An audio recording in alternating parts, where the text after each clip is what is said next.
Hello. Hello. Welcome to our Thoughts on a Game of Wool episode 2. We went back for seconds. Yeah, what did you think? Oh, what you whistle? Better than episode 1.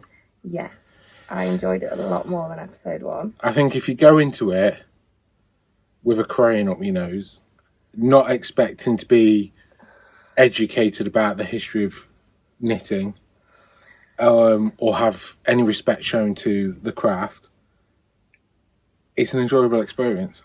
But if you go into it passionate, Yeah. oh my God, it will annoy you. What did you think? I think I approached this episode as I'm going to just enjoy it for what it is. Did you have a crayon up your nose? No. Oh. I just want to enjoy it for what it is. Some entertainment. It's an entertainment show. I wasn't expecting to be educated, although I've written some notes and there was a couple of bits that did explain things a little bit. I liked that the challenge was a lot more free and light-hearted. Yep. I think that worked well. I feel like the first episode they kind of went in all guns blazing, and maybe that wasn't the right thing, but it got so many people talking about it. Maybe it was. Yeah, was the controversy, and I'm sure some of you might know that Shetland are not pleased about their representation. We'll link the article below. I don't think they're big-brained enough to go, let's cause a load of controversy from the first episode to make people watch it, because the people that see that controversy would be like us and would go, well, that sounds tosh, I'm not watching it. Whereas the person that watches Love Island or Bake Off wouldn't have a clue what any of that means. But who knows? I don't think I've got a clue what you just said. Because if you know about the Shetland stuff, Yeah. so if you read that in the article, you wouldn't be like, oh, I'll have to catch this show. You'd be like, oh, they're showing disrespect. Right. Okay. But if you're watching Love Island and Bake Off, you've got no idea what any of that is, the Shetland stuff. You'd be like, oh, that's a bit of drama. I wonder what that's all about. I'll watch that show. Okay. Well, I don't know. Either they did it on purpose to get people talking about the show, which it did.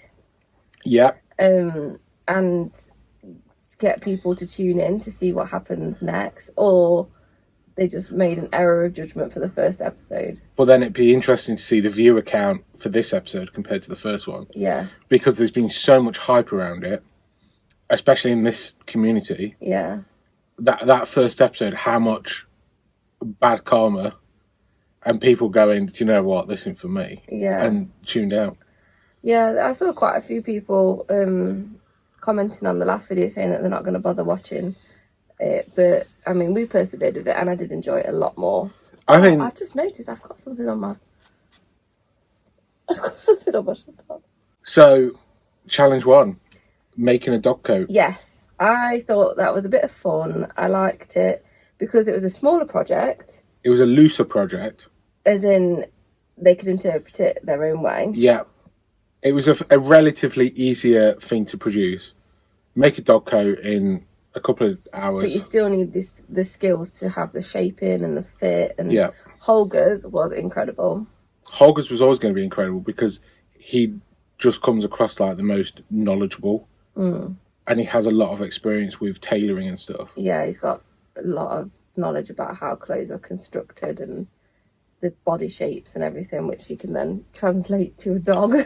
But then that obviously, for me, highlighted other areas of issue, like Meadows. The judges pointing out the stitching not being correct. Yeah. So that was a bit strange, wasn't it? Because the judges pointed out that she twists her knit stitches, but then doesn't twist her purl stitches, so you can see that one row is twisted and one row isn't. And I think she said that she's still very new to knitting. Yeah. But why would the judges comment that now? Save that for judging. Because if you're halfway through a challenge and the judges go... Well, then I suppose they're given an opportunity to change it. I mean, she'd almost done the coat at that point. You're not going to undo it. But I just would like to understand the criteria for being chosen to be on the show, because she was wearing a crocheted cardigan, so she's Yeah. obviously very good at crocheting. So is she more of a crocheter than a knitter? But if you're on a competition that's Britain's best knitter, then why are you new to knitting? And if the people that chose Holger are the same people that chose Meadow, Then that's quite unfair. that's a very unfair disadvantage. And to me, that feels like Meadow was disqualified, but I feel like she was also set up. Yeah. Because it's hard to compete with someone like Holger when you haven't got the same skill level. I think everyone should go into that show at a certain level. Well, that's what I assumed. That's what I assumed. That they would. But it became very apparent through that episode that some people are good at some things, but not other things. Intarsia, people hadn't heard of or done before. They've not done before, which I do feel like, because they know the challenges beforehand,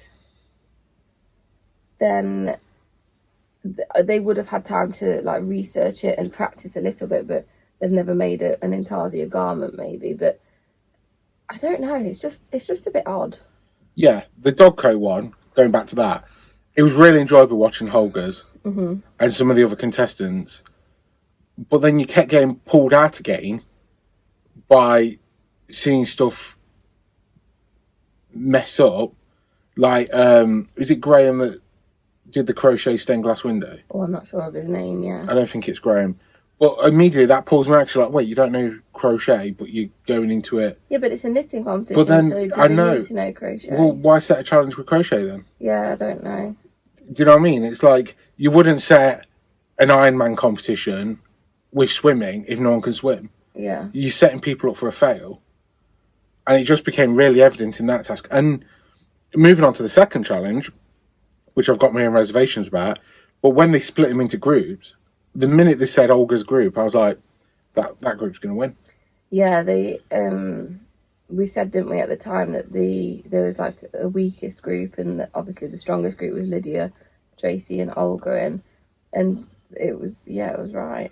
But that was a finished, that looked like a finished garment off a peg. Although actually, because I thought that the weakest group was going to be the group that did the balloons, Yeah. but then in the end it was Meadow and Elsa's, and I can't remember the other lady's name. It was their group, wasn't it, because of the shaping, stitches and the shaping issue, yeah. But I really think that the little crown that Meadow did for her Freddie Mercury outfit, was that, she did a crown, didn't she? Am I remembering it right? I feel like she did. That was really good. So I think her skills lie in crochet rather than knitting, but then I have the issue of it's a knitting competition, so why? Yeah. Like the crafts, you can be a knitter without knowing how to crochet, and you can be a crocheter without knowing how to knit. Just because you do one or the other doesn't mean you know how to do both. Yeah. Doesn't mean you want to know how to do both. Well, the people can do both really, really well. Or the entertaining ones, I think, would lend itself to the show better. Like Holger's very competent in both. But I'm trying to think now. I don't remember what was crocheted on his. Because it had to include some crochet, didn't it? I don't remember. Was it something to do with the shoulder pads? Some must have been crochet. But he seemed very competent in both, which made it enjoyable to watch, because then you're not watching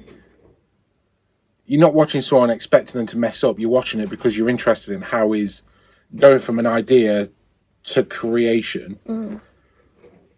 But like with the second challenge, you're still getting back to, okay, dog coat, you've got a small amount of time, but it's open to your interpretation. That is really good. That's a good idea. Asking people to make a jumper with intarsia in mohair in 10 hours as a group challenge. Yeah, why? I'm not sure why, but the finished object for the Lydia's, Tracy's and Olga's was great. I think all three had their merits. Some had their cons. Yeah. I feel like if you're going to do the group challenges, which it's very evident they're going to do it every week, spread it out over a week. It'd be more interesting if it's like, this is your challenge this week. You're given a pattern, an 80s pattern, and the first couple of days is them mashing ideas together, coming up with some stuff to do. Like, how are you going to do? Because they talked about curves in intarsia are difficult. Why are they difficult? Obviously, you know, and people that craft might know. Someone like me ain't got a sausage. What is that? We saw some clashes with Olga and Tracy with the bow and things, which was great. And it's funny to me that was like the judge's favourite thing was the bow. But if you do it over a week, you've got those clashes. People are going to have their back and forths when they come to the pattern. They're going to have their back and forths when they're making it, when they're finishing it. It lends itself to a week-long challenge. So to me, I can only see it as we've rented a barn for 6 weeks or however long it is. You better be done and out because we've got some Airbnb guests coming to stay for a week. I did really like that we're starting to see a little bit more from each contestant, and their personalities are coming through a bit more, yeah, which is great. And we heard a bit more from the judges. But it does still, for me, as enjoyable as this episode was compared to the first one, I think the first one as well, because I'm really into British wars and the history of Fair Island, things like that, it was an absolute letdown. This episode was more enjoyable because it was open to interpretation a bit more, but it still feels rushed. It still feels like bam, bam, bam, end credits. There isn't enough breathing room for people to really talk about their ideas, for personalities to come across. We don't see a lot of them all sat knitting and things. Like our knitting natter on Saturday, you couldn't get a word in edgeways from everyone talking. Well, they obviously can't have that on telly, can they? Because you wouldn't hear anything. Well, no, but they should, because it just does. Because otherwise, it just comes across as knitting's a silent hobby that you sit in silence, scouring over a pair of needles. When it's an opportunity for people to connect and to share ideas and, you know, find common ground. I enjoy solitary knitting. I know. Under the stairs in the dark by candlelight. I did notice that Tom asked some questions, so it was leaning a little bit more into educating people that I want them to do. So he asked Lydia what lace knitting was, and so she told him, even though it was like a very simple answer, it didn't need to be really in depth, but then that just told people that there is another aspect that you could put into your knitting, which is lace knitting, and if you've never heard of it, then you can go and have a look what it is. I liked that it did an intarsia challenge because then people are aware of intarsia and can go and look up a nice pattern that has intarsia, a simple. Just don't expect to do it in 10 hours. No. I really do think that they should do what some shows do, where they just do little pop-up boxes with some information on. Sorry to interrupt the video. Me and Dan are trying to get to 3,000 subscribers before the end of the year. So if you are enjoying our videos, then please subscribe and give us a like. And yeah, back to the other video. See ya. It's not going to distract from the show. Just lace knitting, little pop-up box, couple of sentences. Also, I've just remembered, Elsa, her dog coat had intarsia on as well. The brushed graffiti one as well. That's the one that I mean. Yeah. So the letters with the shadowing, and then she brushed it so it looked like graffiti. It was really, really effective. That was a really great idea, and it's one of those things where you're picking up an idea for a project yourself. Like if you're making a jumper or something at the minute, and you want that's something you take away from that and incorporate into your own project. That's one of the that's the kind of thing that I want to see, because that shows a skill level. She's thought about a finished project. She's thought how she's going to make it look, because it was based on a statue, wasn't it? How she's going to bring those elements all together and showing that you can do that kind of thing with knitting, which that's what I want to see. Yeah, just more of that. With the little traffic cone as well. Yeah, less of Tom Daly and his little caricature thing. I think there was less of it this week. I think, after the first episode, they must have edited that and gone, it's not funny. I think there was less of that this week. Let me just check my notes and see. Also, the best comeback to Tom Daly, go take a dive. Oh yeah, Tracy told him to take a dive.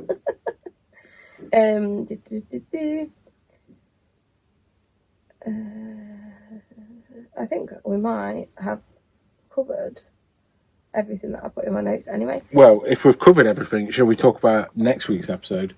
Because we did get a sneak peek. Yes, they're doing swimwear. Yeah. That's going to be interesting. I am slightly relieved that we're not going to see Tom Daly in the buff.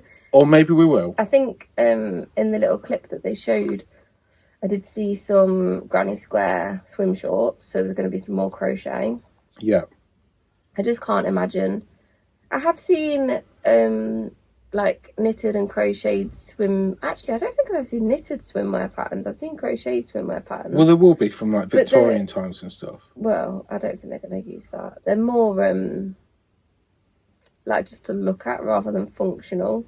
Oh yeah. Like, can you imagine if you had a cotton pair of pants and they just fell down? Long Eaton swim baths. Yeah. You're never going back again, are you? You're going to be dragged out of there and chucked back into the car. You need some elastic or something. So I'm not sure how functional the pieces are going to be. Yeah, I'm going into that for entertainment and nothing else. Yeah. But Olga did I'm pretty sure Olga made that dog for the dog coat challenge. Oh, yeah, the mannequin dog. Do you think he's going to make like a bulge?